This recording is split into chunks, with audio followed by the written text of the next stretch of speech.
heading into the July 4th weekend. So really, this is a time for you guys to ask the questions you need. I will just ask if Dr. Vines couldn't just set the stage a bit, and then certainly unmute yourselves and ask your questions.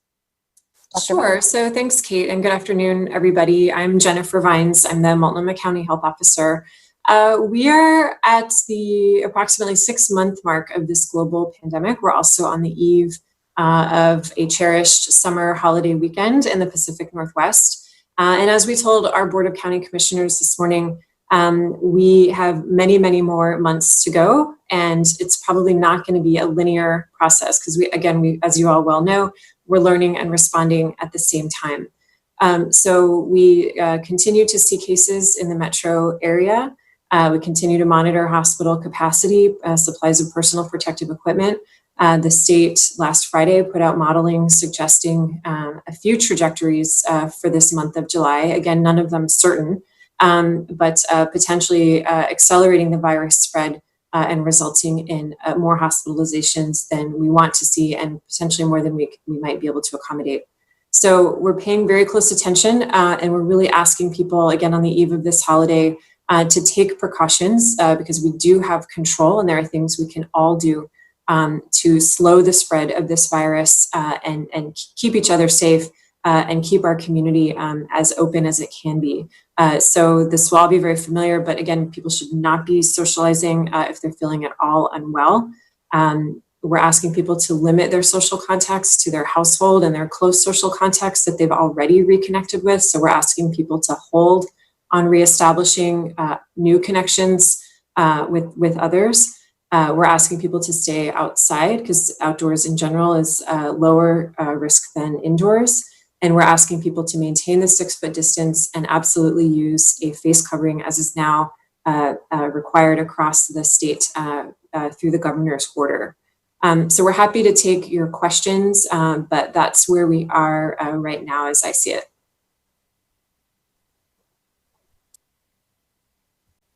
Dr. Vines, this is Kellee Azar from K2.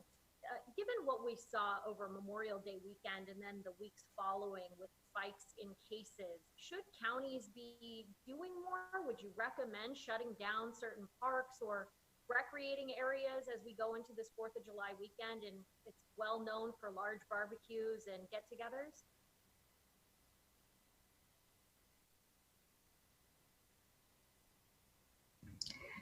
Kellee, was that you? I think we were having trouble hearing. Oh, is everybody having trouble hearing her? Very, very, very quiet. Okay, can you hear me now? Am I louder at all? Just marginally, not loud enough to be clear. Kellee, maybe you could chat. Do you want to chat that question, and we'll make sure to pick it up? That'll be fine. Sorry.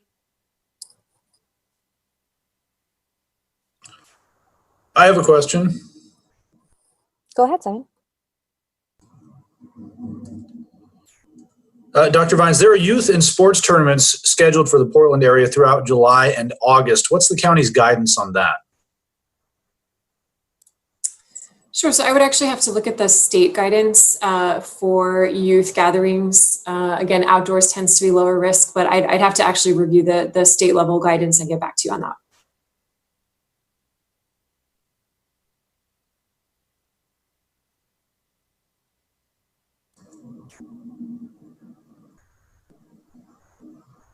And a question if nobody else has one.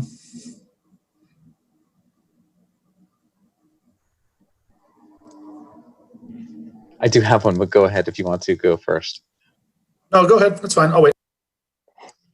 So just following up on the weekly report that shows that 75% of cases are among people, a 75% increase rather among people who are younger than 50. Can you speak to that number and what that's showing us and what we need to know about it?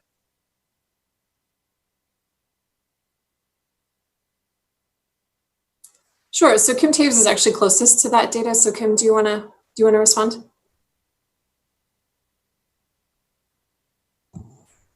Hi, good afternoon. Kim Taves, Communicable Disease Director for Multnomah County Health Department. I think that people need to remember that the folks who are at highest risk for getting a severe disease if they do become infected are folks who are older. as well as folks who have chronic health conditions. But anybody at all can get infected. And sometimes people confuse that older age for risk of severe disease with an older age for risk of likelihood of getting infected. Folks in their teens, their 20s and 30s, we don't have any understanding right now that would suggest that they're at a lower risk. So as young people expand their social circles, whether it was for Memorial Day weekend or moving forward as they got messages, now that we have bars and restaurants open, but it's beautiful weather and people also are congregating outside in more close proximity to each other. I just think it's natural that young folks, especially if they're not at work right now, if they're not in college right now, right? They have everyone has free time on their hands potentially, and people have missed each other. And so I think that folks have expanded their circles. That hasn't been against anybody's guidance to do that. I just think that we went from being very isolated to really reconnecting with lots of folks at too fast of a pace. And we're really trying to urge people to back off on that. And if I could step in here for Kellee Azar, she was asking, given what we saw over Memorial Day weekend and the spike in cases in the weeks following, should Multnomah County be shutting down some areas like parks or popular recreation areas where people are known to gather in large groups?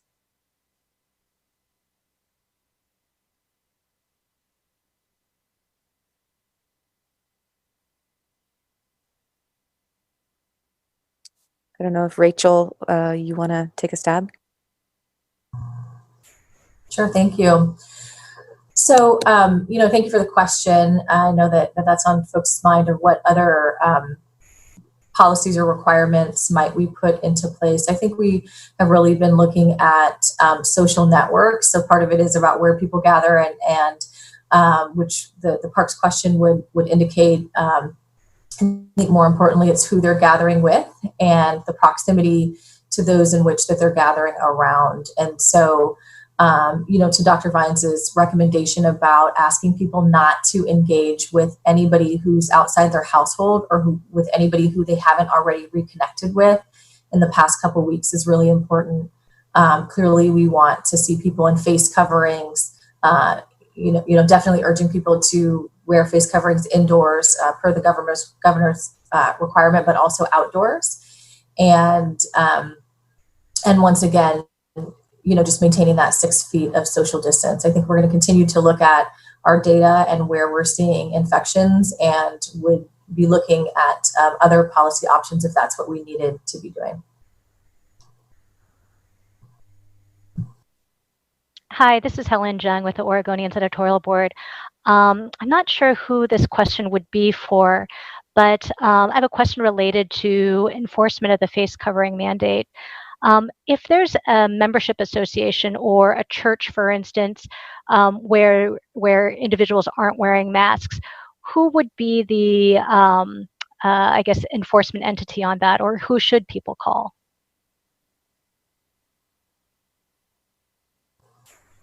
So right now, the state of Oregon has talked about OSHA as being somebody to call. Your question raises that there are some nuances there of places where folks that may not be work sites per se, but other places. We're happy if folks want to call our call center to help people navigate who to report that to. And once again, we're asking, businesses, whoever's in charge of private clubs, folks who are in charge of faith houses, to be asking people to be wearing face coverings, maintaining that 6 foot of distance, maintaining the minimums gatherings guidance, and all of those other precautions. And just to follow up on that, is there any concern that you're asking businesses to do something that local and state officials are actively distancing themselves from? In terms of businesses being asked to enforce something at risk of being fined by OSHA, that you're encouraging customers to call OSHA on businesses that may be trying their best to get customers to enforce the face covering mandate? Yeah, we know that most businesses are doing their best. We know that most people are doing their best in terms of face coverings guidance, and know that over time it will become more acceptable. I think back to somewhat of the Oregon Indoor Clean Air Act, which we rolled out in 2009, and it's similar there with that business level enforcement. We want to be supporting businesses that want to be enforcing, and once again, we think that most businesses are with signage and some of those things, and ultimately know that some businesses feel a responsibility and perhaps a burden of enforcement. I would say also that individual level enforcement is extremely problematic with something like this. We clearly want and need our 911 and those other mechanisms to be focused on emergencies, and trying to enforce at the individual level in places where individuals are coming and going so frequently is just extremely challenging. And that's part of the reason of seeing the action at the business level. To try again. Can you guys hear me? It's Kelly from K2. Sorry, Kelly, we still can't hear you. You want to chat again? In the meantime, I think, Simon, you had a follow-up question, I think, on face coverings. I did. I think so, but maybe not. Can you hear me? Yeah, we can hear you. Yeah, I did have a follow-up question, and I don't know who wants to handle this, but we're getting a lot of questions about what kinds of masks people should wear and how to wear them. Could you talk about some of the common mistakes or misconceptions people have and maybe demonstrate proper usage? Sure, so I can take this one briefly. I have my face covering here. This is the Cadillac of face coverings. It's got a flannel on the inside, and it's got a tight weave cotton on the outside. And I just make sure it fits snugly around my nose and face to leave as few gaps as possible. I think you don't have to have anything fancy. It really just needs to be a physical barrier. So here's another example with ties, and some have ear loops. So there's all kinds. I think the main thing is covering nose and mouth. So I see a lot of people who look like this, and really you want it up over your nose and your mouth. I also see people, as someone approaches to speak with them, they pull down their mask to start talking in close proximity. And the whole point of the mask is to keep those droplets as you speak and as you laugh and talk, is to keep those droplets closer to your face and not be putting them out in the air towards someone else. So I hope that helps.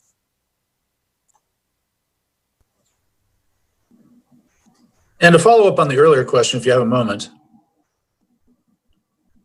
on the youth leagues.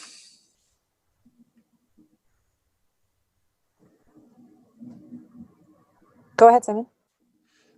So the guidance from the state sounds like the youth sports activities are permitted under phase 2. The Tri-County area being in phase 1 still, it seems like that wouldn't be permitted.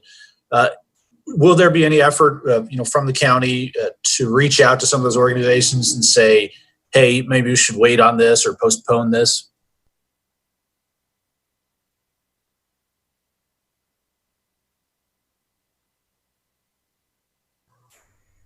Thank you for that question, and that is indeed my understanding as well. This is Rachel Banks. In terms of that phase 2, those sort of gatherings are allowed in phase 2, and we're continually getting better and getting more information about where we need to push out messaging. So this is something that we can definitely do. We have, through our emergency operations center, a robust liaison structure, including folks who are interacting with schools and other youth serving agencies. So that's definitely something that we can do.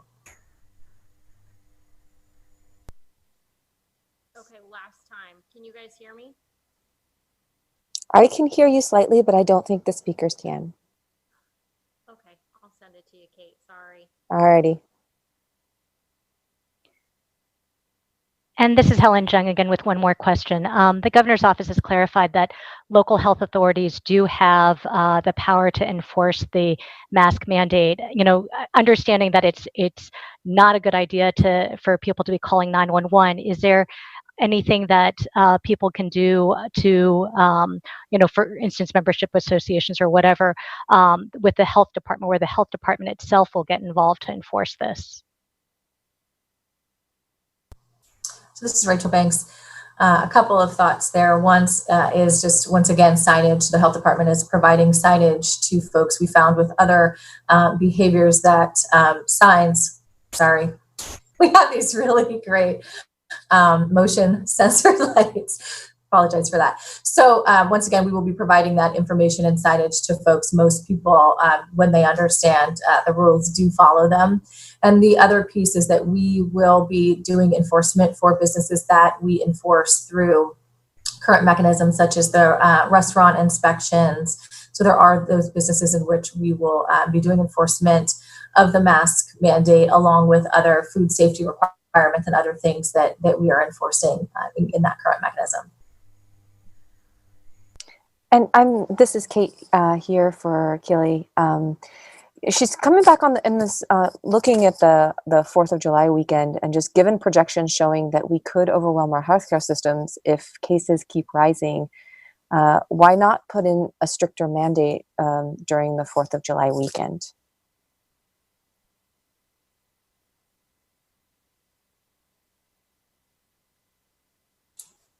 Yeah, this is Jennifer Vines. I'll respond to that. We really struggled on this question this week, seeing what the numbers are doing. I think we've decided to push what we know works, which is the face covering, the physical distancing, getting people outside, and limiting social contacts.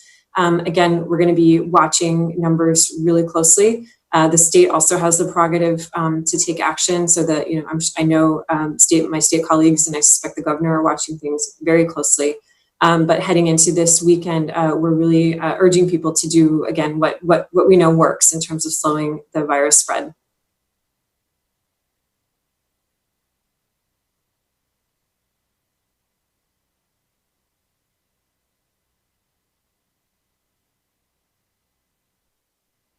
We have a few more minutes if anybody has other questions. Otherwise, we can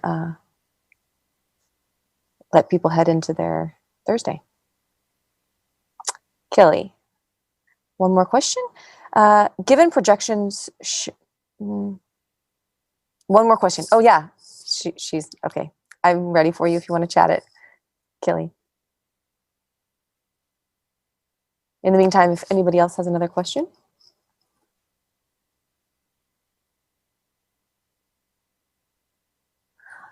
Otherwise, Kellee, why don't you maybe email?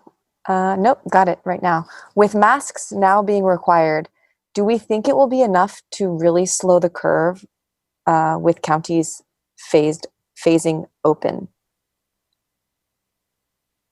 Do we think masks are going to be enough to really slow the spread?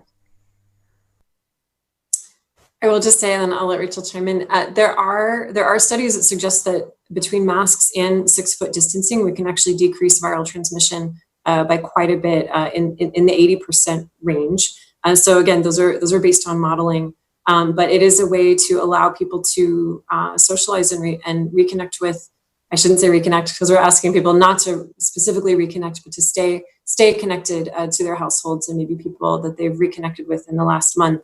But the short answer is, if we all do this, it could really make a difference. And I'll let Rachel Banks take it from there.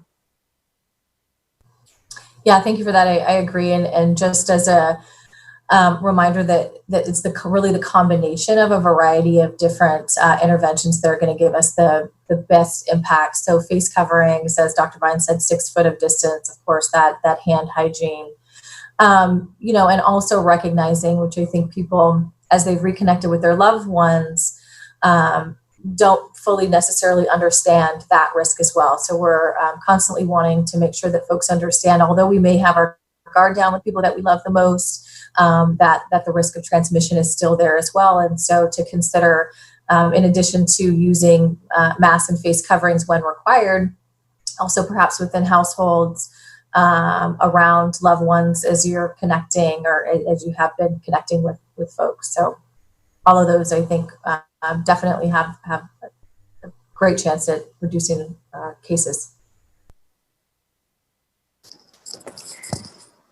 So thank you all for joining us, and I guess we'll see you next week.